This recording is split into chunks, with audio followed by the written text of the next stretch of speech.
Արդեն 2 ամիս է մսի գինը կտրուկ բարձրացել է։ Մսի վաճառքի կետերում 1 կիլոգրամ տավարի փափկամիս գնելու համար պետք է պատրաստ լինել վճարել 4900 դրամ, որոշ տեղերում այն հասնում է 6000 դրամի։ Մասնագետները թանկացումների պատճառ են բերում մսի դեֆիցիտը, որոշ պատճառներ էլ նշում են մի կողմից անասնագլխաքանակն է կրճատվել, մյուս կողմից սպանդանոցային մորթի պարտադիր պահանջն է ազդել արժեքի վրա։ Օրինակ, տավարի մսի բարձր գինն ազդել է վաճառքի վրա, վաճառողներն էլ բողոքում են գնորդ չկա, եղած միսն էլ գրեթե չի ծախվում։ Մասնագետները մսի գնի բարձրացումը agrarային քաղաքականության բացակայության հետևանք են համարում, նշելով, որ առանց պետական միջամտության իհարկե այդ դեֆիցիտը չի վերանալու։ Մանրածախ վաճառքով զբաղվողները դիտված են ոչ թե տնտեսական էֆեկտ ստացող ազդեցություն ունեցող սպանդանոցային մորթ իրականացնել, այլև պարզապես թղթի կտոր ձեռք բերել, իբրև թե սպանդանոցում ամորթված, եւ դա եւս ազդում է արժեքի վրա։ Այստեղ գլոբալ տարբերություն կա, երբ որ իրական սպանդանոցային մորթ են կանում, ենթամթերք, քիմիաս, աղիքներ, արյուն հնարավոր է լինում օգտագործել եւ տնտեսական էֆեկտ ստացվում։ Իսկ երբ որ մենք գործ ենք ունենում թղթի հետ, դա լրացուցիչ ծախս է։ Ռուսաստանի գյուղատնտեսական վերահսկողության դաշնային ծառայությունը լուրջ մտահոգություններ է հայտնել Հայաստանից ներմուծվող կարանտինային արտադրանքի վերահսկողության որակի վերաբերյալ։ Գերատեսչության ղեկավարը հայտարարել է, որ Հայաստանի կողմից իրականացվող ֆիտոսանիտարական հսկողությունը չի համապատասխանում Եվրասիական տնտեսական միության պահանջներին։ Ըստ նրա, վերջին 3 տարվա ընթացքում Հայաստանից Ռուսաստան արտահանվող ծաղիկների ծավալները աճել են գրեթե 3 անգամ, 36 միլիոնից հասնելով ավելի քան 100 միլիոն հատի։ Մասնագետի պնդմամբ նման ոչ տրամաբանական աճը հիմք է տվել ենթադրել, որ մատակարարվող ապրանքի զգալի մասը ունի հայկական ծագում։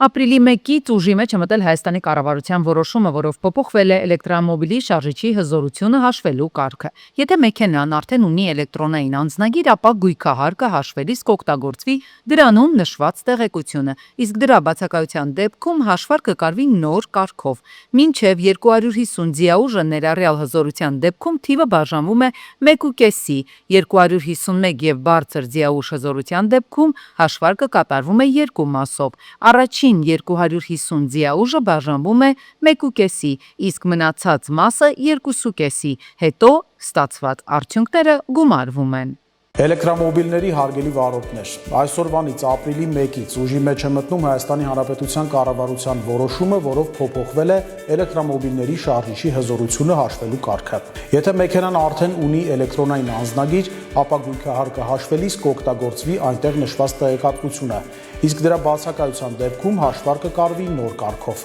Մինչև 250 ձիաուժը ներառյալ հզորության դեպքում թիվը բաժանվում է 1.5-ի, 251 ձիաուժ եւ բարձր հզորության դեպքում հաշվարկը կատարվում է 2 մասով։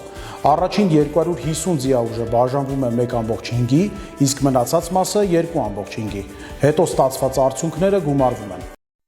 Կուտակիչ կայանների լիցենզավորման կարգ է սահմանվել կառավարության որոշմամբ հանրային ծառայությունները կարգավորող հանձնաժողովը այսուհետ տրամադրելու է լիցենզիա, որի շնորհիվ անձը կկարողանա լիցենզավորված տարածքում էլեկտրաէներգիա կուտակել։ Լիցենզավորման ենթակա չի լինի մինչև 1 մեգավատ հզորությամբ կայանքում էներգիայի պահեստավորումը կամ 1-ից ավելի դեպքում միայն սեփական կարիքների համար էլեկտրաէներգիայի պահեստավորումը։ Այս տեխնոլոգիայի ներդրման շնորհիվ ենթադրվում է, որ կլուծվի վերջին տարիներին Հայաստանում էներգետիկ համակարգում ի հայտ եկած խնդիրը, այսինքն կայանների արտադրած էլեկտրաէներգիան հնարավոր կլինի կուտակել համապատասխան կայաններում, այլ ոչ թե ուղղել էլեկտրական ցանցեր, ինչը անկայունություն է ստեղծում համակարգում, հատկապես ամռան ամիսներին։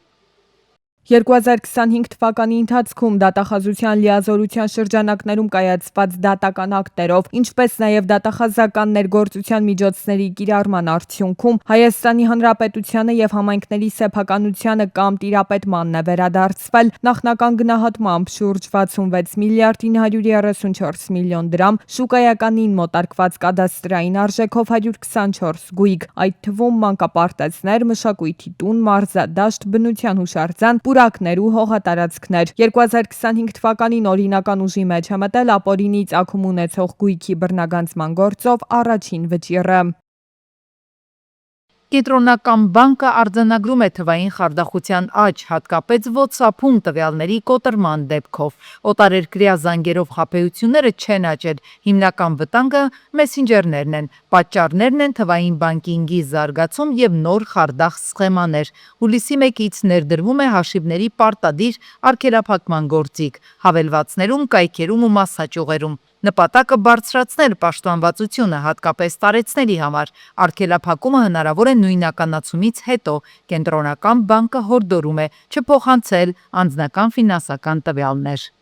Խարդախության դեպքերի ընդհանուր դինամիկան պայմանավորված է ոչ թե առանձին սխեմաներով, այլ մի շարք գործոնների համակցությամբ, ներառյալ թվային բանկային ծառայությունների ընդլայնումը եւ խաբեության նորանոր ձևերի առաջացումը։ Հաշվի ապա արգելափակման գործընթացը հնարավոր կլինի հաճախորդի պատշաճ նույնականացումից հետո, այդ թվում այն դեպքում, երբ արգելափակումը նախաձեռնել են չարագործները, օրինակ շանտաժի նպատակով։ Գյորջյան Կասկադ 60 ամիս փուլային վճարում բազմաթիվ առավելություններ։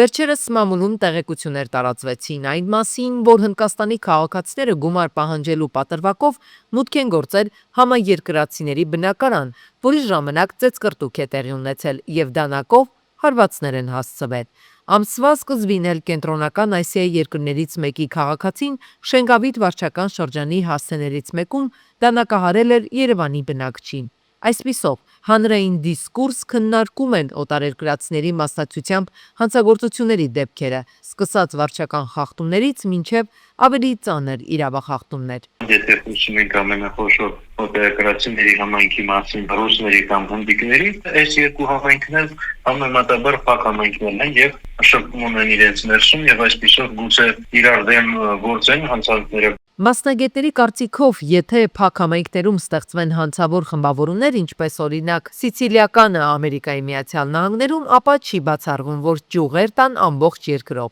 եւ աչքի առաջ ունենալով այդ վտանգը, անհրաժեշտ են համարում, որ հանրապետությունում քայլեր ձեռնարկվեն համաշխարհային այդ սխալները չկրկնելու համար։ Որպես կանոն, կամ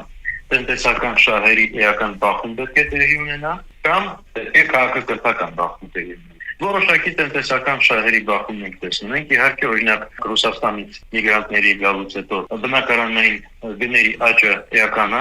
իսկ հնդիկ միգրանտների գալուց հետո մենք տեսնում ենք, որ շատրվակատրվող եւ աշխատանքների բնակավարում եւս մենք տեսնում ենք, որ արդեն բացակցություն կա եւ դա էլ ինչ-որտեղ շահերի բախում կա։ Մասնագետները նկատում են, որ գործատուները նախընտրում են աշխատել այլազգի ներկայացուցիչների հետ, քանի որ նրանք աշխատում են ավելի ցածր աշխատավարձով։ Տեղացիները պարզապես չեն ցանկանա աշխատել այդ պայմաններով, կամ էլ ավելի շատ պահանջներ կներկայացնեն։ Ասում են, որ ոլորտում մշտապես ռիսկերի գնահատում պետք է կատարվի, իսկ փաստաբանների կարծիքով պետության անվտանգության եւ ազատության միջև պետք է լինի հավասարակշռություն։ Հասարակական հարաբերությունները պետք է կարգավորվեն եւ հիմնված լինեն օրենքի վրա, իսկ անվտանգության միջոցառումները պետք է լինեն օրինական եւ վերահսկելի։ Այստեղ շատ կարեւոր է պետության գործունեության թափանցիկությունը, որպեսզի ստանա հասարակության վստահությունը, որն էլ կհանգեցնի անվտանգության վստահության ձեռքբերումը։ Անվտանգությունը պետք է հստակ ծառայի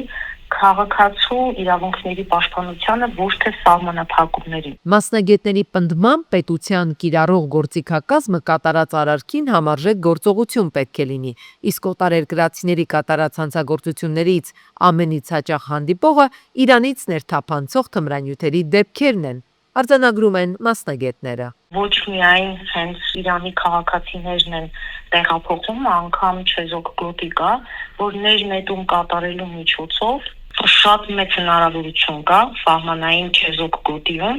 որտեղ օտարերկրյա քաղաքացիները ներնետում են կատարում Հայաստանի Հանրապետության տարածք, հետագայում նաև դա վերցվում է։ Նման անկառավարելի եւ անվերահսկելի քանակ մենք ունենք վերջին տարիների ընթացքում։ Լուծումները ըստ փորձագետների պետք է լինեն հավասարակշռված, մի կողմից ապահովելով հանրային անվտանգությունը, մյուս կողմից պահպանելով մարդու հիմնարար իրավունքներն ու ազատությունները։ Պետության գործողությունները ըստ նրանց պետք է լինեն համաչափ, թափանցիկ ու հիմնված օրենքի վրա, չխաթարելով հասարակության վստահությունը։ Ուսենց Վայ։ Աբովյան քաղաքի 3-րդ միկրոշրջան թաղամասի 3-րդ շենքի դիմացի ամբողջ տարածքը դիտահորերից դուրս եկող գոյաջրերն են ողողել։ Հակասանիտարական վիճակ է, կանգնել ու անցուդարձ անելը դառնում է անհնար։ Այստեղ պետք է լինեք, որպեսզի հոտը զգաք, թե ինչ գարշահատ վիճակ է։ Բացի այն, որ այդ հատվածն են ողողել կեղտաջրերը, նաև հասնում են մինչև բենզինների խաչմերուկ։ Աբովյանցիների խոսքով խնդիրը երկար ժամանակվա պատմություն ունի։ Դիտահորերը հաճախ են խցանվում, իսկ հետևանքը սա է լինում։ Պատուհան բացել էլ չեն կարողանում։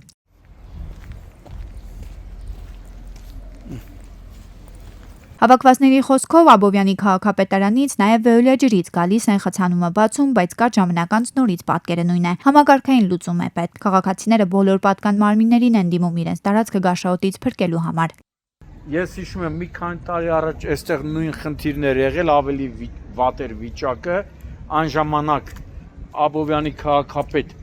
Էդուարդ Բաբայանի հանձնարարականով մի օրում հատուկ տեխնիկաներ տեղափոխել տվեց այստեղ քաղաքապետը եւ մաքրեցին, որից հետո նաեւ կատարեցին հատուկ լուծույթներով ճանապարհի լվացման աշխատանքներ։ Անցել է մի 2 տարի, նորից նույն վիճակն է։ Հակասանիտարական վիճակ էր նաև Մայրաքաղաքում Բաբաջանյան փողոցի թիվ 23 կոտրակ 1 շենքի արևանությամբ դիտահորներ խցանվել։ Կեղտաջրերն ամբողջ թաղամասով էին տարածվել ողողել բակերը։ Շատ բարձր է։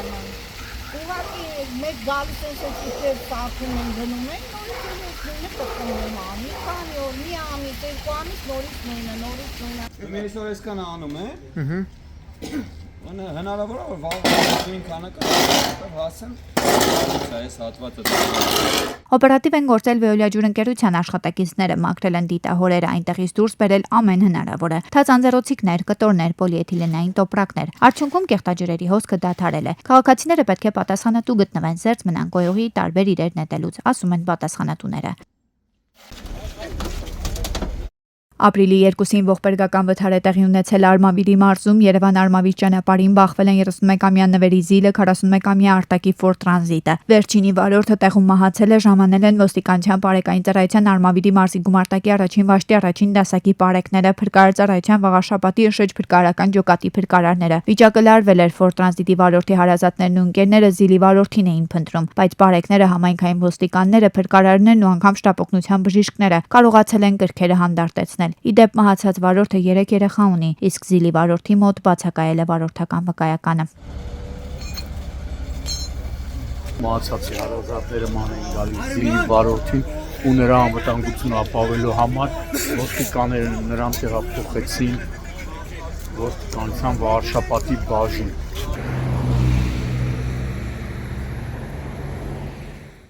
Ապրիլի 1-ին ողբերգական դեպք է տեղի ունեցել Կոտայքի մարզում, Իջևան-Սևան-Երևան ճանապարհին 66-ամյա տղամարդը կորցրել է ինքնազգացողությունը, վազ 21:01-ով բախվել կամրջի բետոնե պատնեշներին։ Օպերատիվորեն ժամանած Աբովյան բժշկական կենտրոնի շտապօգնության բժիշկների հերթապահ խումբը տեղում արձանագրել է վարորդի մահը։ Տեղում էին ոստիկանության բարեկային ծառայության Կոտայքի մարզի գումարտակի 2-րդ վաշտի առաջին դասակի բարեկները։ Փրկարարները մեքենայից դուրս են բերել տղամարդուն, օգտագործել հատուկ տեխնիկա։ Ժամանել է քննչական խումբը վարչության պետ Հովհաննես Չալաբյանի, վարչության պետի տեղակալ Աշոտ Մելքումյանի, Աբովյանի քննչական բաժնի պետ Սերգեյ Ավակյանի եւ հատկապես կարևոր գործերով ավագ քննիչ Տիգրան Բաղյանի գլխավորությամբ։ Ապրիլի 1-ին Չարենցի փողոցում բախվել են 47-ամյա Մոնիկայի վարած Rolls-Royce-ը եւ 35-ամյա Հայկի Chrysler-ը։ Օպերատիվորեն ժամանել են Երևանի շտապօգնության բժիշկների հերթապահ խումբը, սակայն վարորդները հրաժարվել են բժշկական օգնությունից։ Տեղում էին ոստիկանության բարեկային ծառայության Երևան քաղաքի գնդի 4-րդ գումարտակի 2-րդ վաշտի բարեկները։ Ապրիլի 1-ին Mercedes-ը Եղվարդի վարչական տարածքում դուրս է եկել երթևեկելի գոտուց, բախվել ծառին, կոտրել այն, հետո բախվել քարերին ու հողաթմբին, հայտնվել երթևեկելի գոտուց դուրս։ 2 հոգու առաջին օգնության են հասել քաղաքացիները, օպերատիվորեն ժամանած Եղվարդի հիվանդանոցի շտապօգնության բժիշկները։ Նրանք տեղափոխվել են Եղվարդի հիվանդանոց։ Ժամանել են ոստիկանության բարեկային ծառայության Կոտայքի մարզի գումարտակի 2-րդ վաշտի 2-րդ դասակի բարեկները։ Վիրավորները ամուսիններ են։ Իմ տեղեկություններով վիրավորները ամուսիններ են, մեծահասակներ։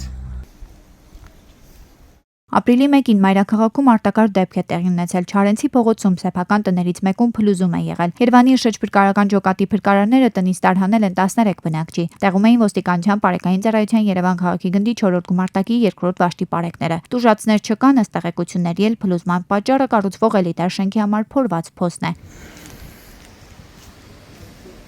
Օպերատիվորեն ժամանել են Երևանի 103 շտաբ օգնության բժիշկների հերթապահումը։